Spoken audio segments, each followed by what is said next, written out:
Dear students, you're welcome to 12th Political Science, and today's topic is Green Revolution. As you know, the Green Revolution means हरित क्रांति. तो हरित क्रांति क्या है, इसका शुरुआत क्यों हुई, इसके बारे में डिस्कस करने वाले हैं. तो हरित क्रांति की शुरुआत हुई इस समय, जिस समय हमारा देश आज़ाद हुआ, तो हमारे पास पर्याप्त मात्रा में अनाज नहीं था. तो फूड सफिशिएंसी को पूरा करने के लिए ग्रीन रेवोल्यूशन की, हरित क्रांति की शुरुआत की गई. हरित क्रांति को पूरा करने के लिए कई सारी तैयारियां की गई. इसमें शुरुआत में दिया हुआ ग्रीन रेवोल्यूशन क्या है. The government adopted a new strategy to ensure the food security which is known as the green revolution.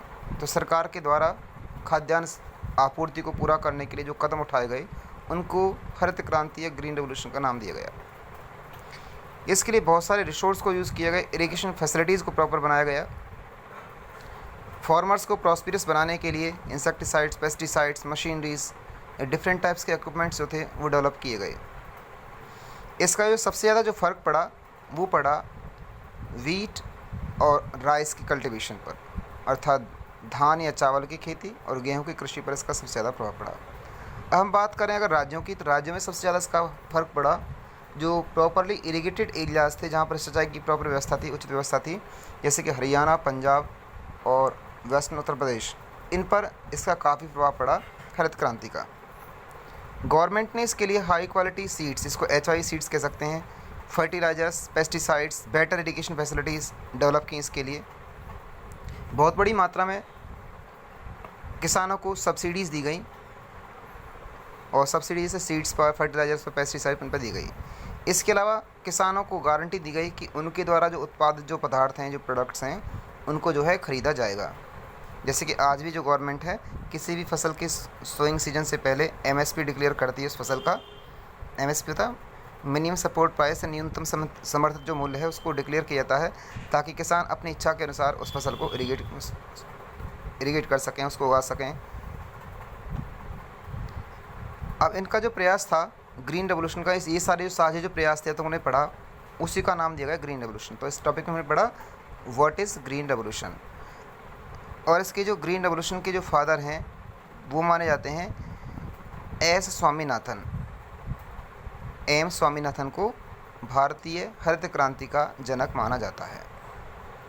लेकिन जो हरित क्रांति थी, ग्रीन रेवोल्यूशन थी, वो अपने साथ सकारात्मक तथा नकारात्मक दोनों तरह के परिणाम लेकर के आई.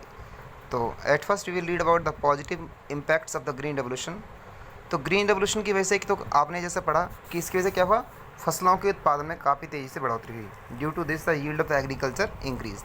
सेकंड था, इसकी वजह से वीट और राइस के प्रोडक्शन में, पैडी के प्रोडक्शन में काफ़ी बढ़ोतरी हुई. This lead to increase in the yield of the wheat in rice also.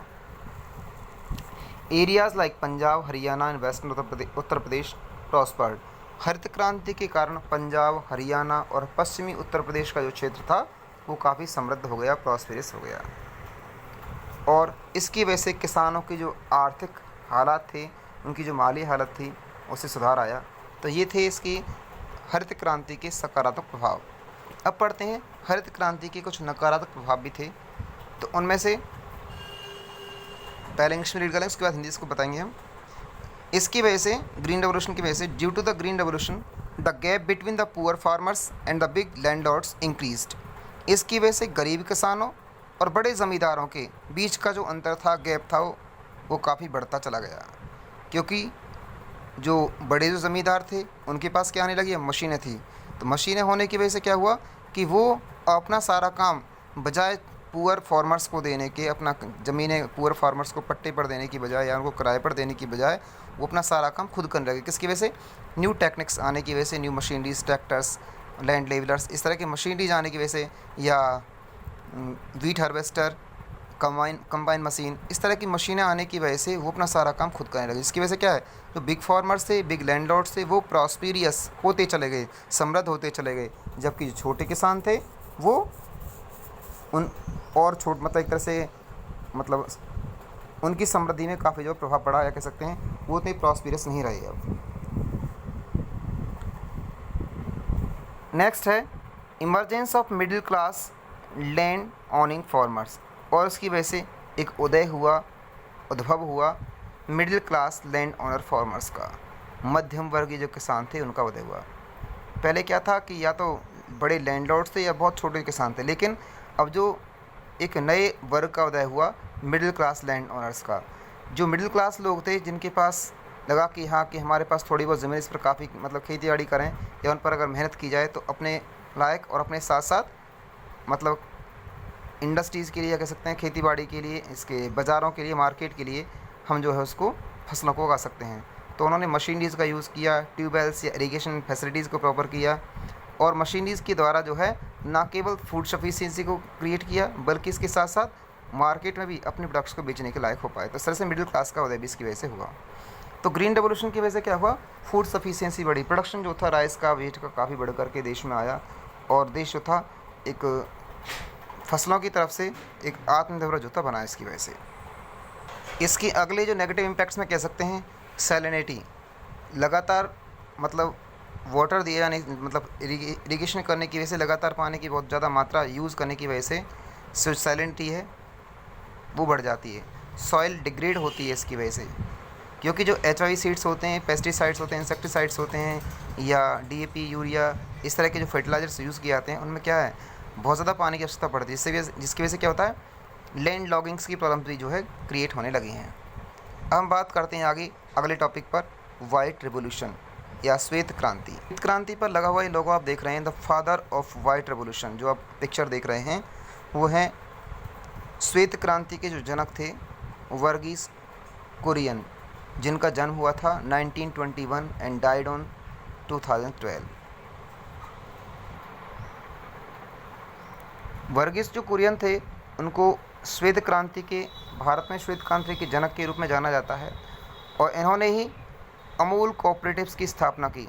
Amul दूध का जो आप ऐड देखते हैं टीवी पर, नेशनल चैनल वगैरह पे आता है, तो उनके जो जो एक तरह से संस्थापक थे अमूल दूध के फैक्ट्रियों के, वो थे वर्गीस कुरियन। इन्हें भारत सरकार के द्वारा पद्मश्री 1965 में इनको अलंकृत किया गया, और 1966 में पद्म भूषण सम्मान से इन्हें अलंकृत किया गया था। इस फिगर से आप समझ सकते हैं कि वाइट रेवोल्यूशन का संबंध है दूध के उत्पादन में बढ़ोतरी से। इसके लिए जो नई तरह की या कह सकते हैं न्यू जो ब्रीड्स हैं काउस की, बफेलोज़ की, इनको डेवलप किया गया और इनका प्रसंस्करण करा गया। दूध के लिए नई जो टेक्नोलॉजी हैं उनका प्रचार किया गया और उनमें बढ़ोतरी की गई। इसके लिए बड़े पैमाने पर जो था पशुओं को एक स्थान पर, या डेयरी फार्म में, इसका डेयरी का देख रहे हैं, डेयरी फार्म में एक तरह से बड़े लेवल पर पशुओं को जो है पालना शुरू किया जाता है इसके अंतर्गत, और बड़ी मात्रा में दूध को जो है मशीनों के तहत जो है निकाला जाता है, सारा काम मशीनों के द्वारा किया जाता है। टॉपिक पर तो वर्गीस कुरियन थे, वो popularly known as the milk man of India, वो भारत के ग्वाले के नाम से उनको जाना जाता है।